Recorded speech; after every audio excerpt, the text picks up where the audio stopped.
Welcome to Weight Loss and Wellness for Real, the podcast where people like you get the practical solutions and support you need to permanently lose the physical and mental weight so you can feel better and live the life you really want to live in the body and mind you really want to be living in. If you're looking to overcome your stress eating, overeating, binging behaviors, and move to a place of food and body freedom, as well as find more meaning and more moments of joy in life, you are in the right place. Hey everyone, thanks so much for being here and for listening.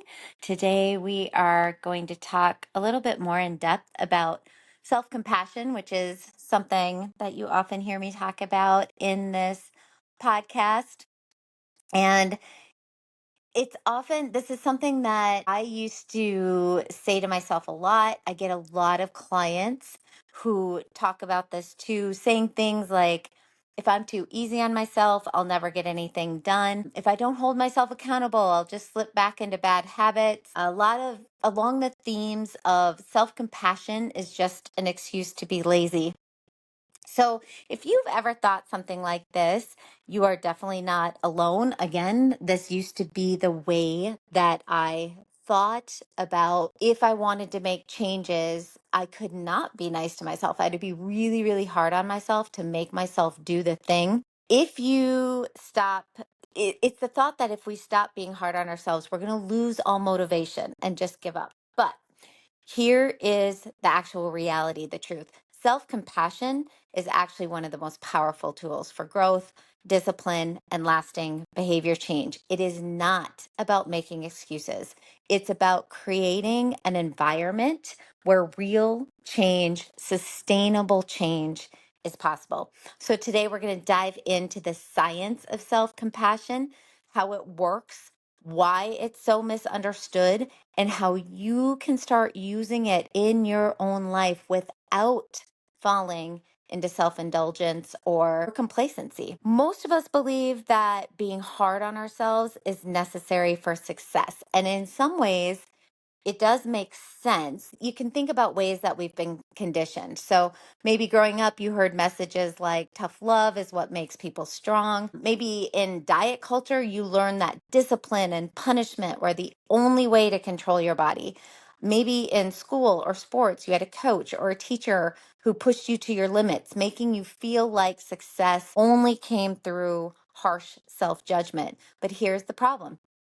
Self-criticism activates the brain's threat system. So when we criticize ourselves, our brain reacts the same way it would to an external threat. It triggers the fight or flight response. It floods us with stress hormones like cortisol.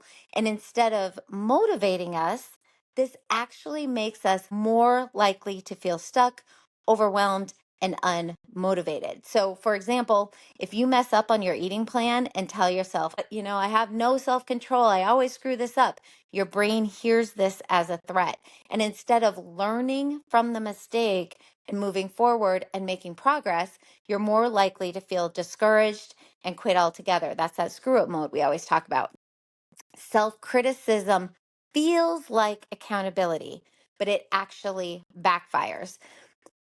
So, what is self compassion really? And Dr. Kristen Neff, one of the leading researchers on self compassion, describes it as having three core components. First one is it's self kindness versus self judgment. So, treating yourself with warmth and understanding rather than harsh criticism. Second part she talks about is common humanity versus isolation. This is recognizing that everyone struggles. You're not alone in it.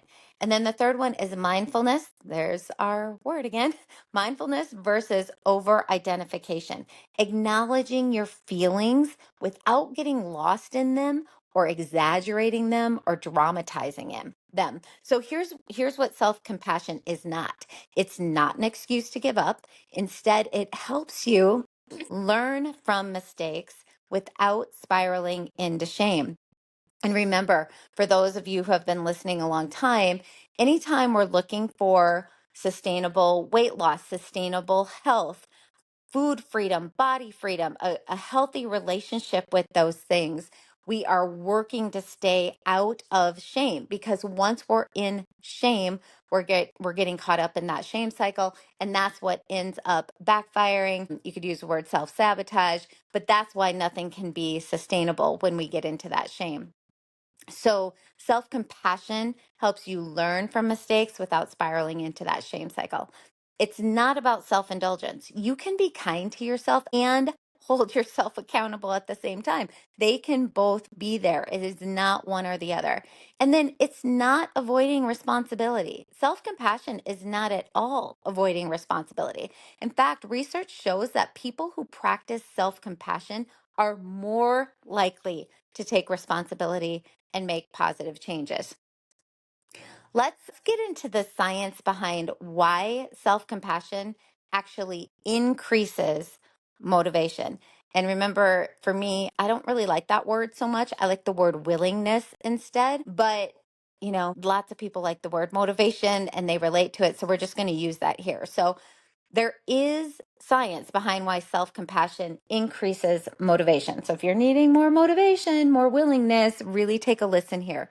Self compassion, it shifts you into a learning mindset instead of a failure mindset. When you approach mistakes with curiosity rather than self judgment, your brain sees them as opportunities to improve rather than prove you're not good enough.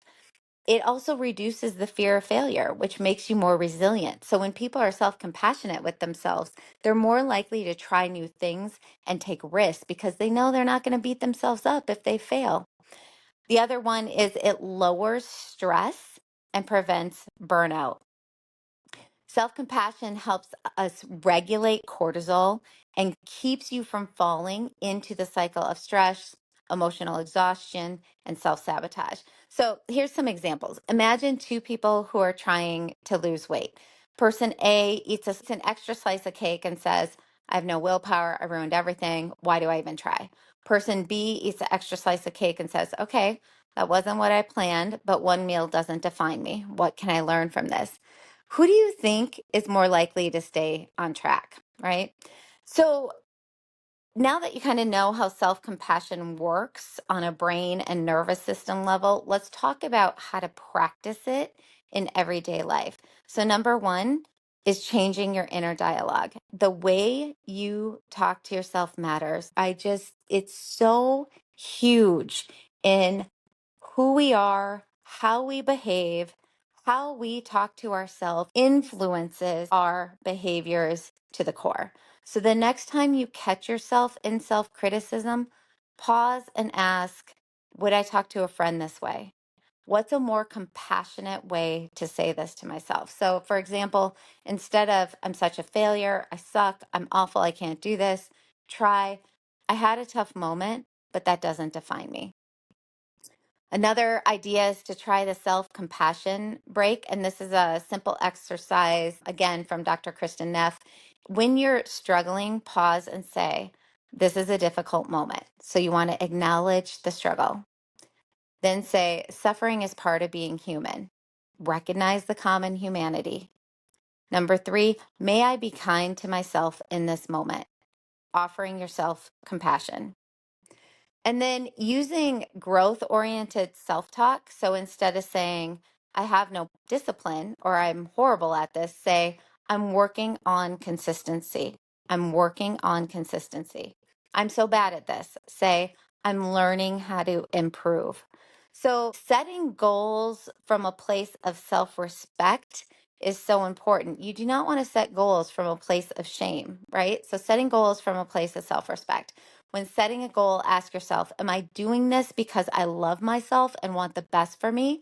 Or am I doing this because I feel like I'm not enough as I am? When your goals come from self compassion, they're much, much more sustainable. So, self compassion is not about being easy on yourself, it's about being on your own side. It's about treating yourself with the same kindness you'd offer a close friend, someone you love. The truth is, you don't have to choose between self compassion and self discipline. They work best together. I'm going to say that one more time.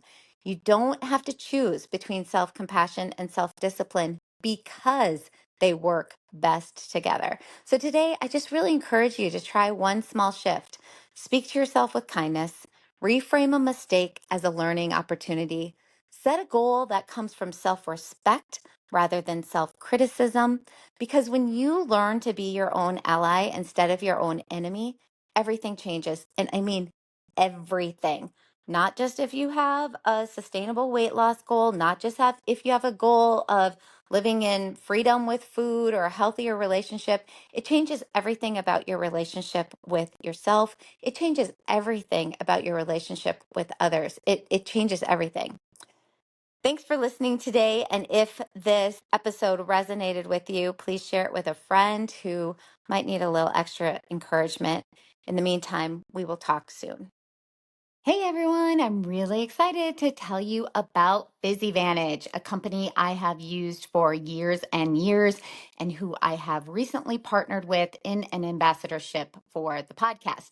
This is one of the highest quality supplement companies out there. And the best part is I know the owner and his commitment to quality in his products. I actually interviewed the owner, Eric Hurst, on the podcast a while back, and you can hear him talk firsthand about his commitment to quality in his supplement company, as well as learn a ton about aging optimally and performing your best. That is episode 171 if you're interested. I think when people make the decision to maybe add some supplements into their daily habits, they don't think about how important it is to know and vet the companies you are buying from. There is no regulation on supplements. And so when you buy something, you really have no idea what you are getting. You really, really want to vet your companies heavily so that you know what you are spending your money on is exactly what you believe you are buying. So with PhysiVantage, you don't even have to think about it. That's why I've always loved this company. And what you buy is the highest quality of what you can get. I use the PhysiVantage PowerPlex plant-based protein complex. And no, I am absolutely not plant-based, but I don't do well with dairy, and whey protein causes some gut issues for me currently in my life. This is something I'm working on. But in the meantime, in order for me to get in my optimal daily protein amount for maintaining lean body mass, keeping my appetite in check, and for athletic performance, I have to supplement with a protein powder. And this is my absolute favorite. I alternate between vanilla and chocolate flavors. Both are delicious. This plant-based protein complex is really different than others out there in that it includes all the essential amino acids. So it just like whey protein does, most plant-based protein powders do not. It also has creatine and beta-alanine in it, huge, huge bonuses.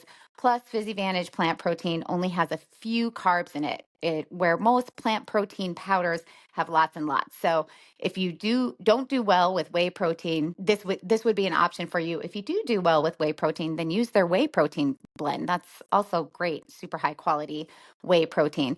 PhysiVantage has lots of great products that you can check out, but the other one that I find so helpful for my goals and lifestyle is called Redux HP, and this is an all-natural pain relief which helps to improve recovery from rigorous exercise, supports a healthy inflammatory response, and combats muscle breakdown. Also improves performance, but the best is it is an all-natural way to relieve aches, pains, and muscle soreness. This has saved me from popping ibuprofen for the couple of migraines I was getting twice a month, as well as when I had a big climbing or biking day and would wake up sore. If you don't know how bad things can get from popping ibuprofen, do a little research. Avoiding ibuprofen, in my opinion, is really, really important for health. So using this product instead can be a really great way to lessen pain naturally. You can get a discount on any PhysiVantage product by going to physivantage.com. PhysiVantage is spelled PhysiVantage. So kind of like physical advantage, PhysiVantage. And use my code, Heather Heinen, all one word. Heinen is spelled Heynen, no spaces, to save some money. I also have a link in the episode description below that you can just click on and get that discount. Check it out, see all they have to offer.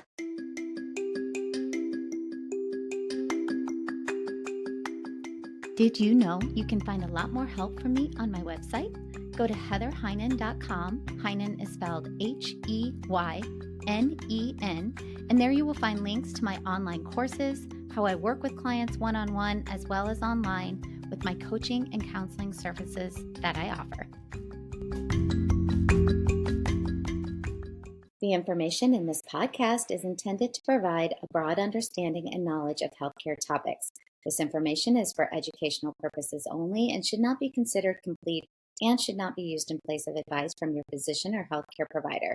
We recommend you consult your physician or healthcare professional before beginning or altering your personal exercise, diet, or supplementation program.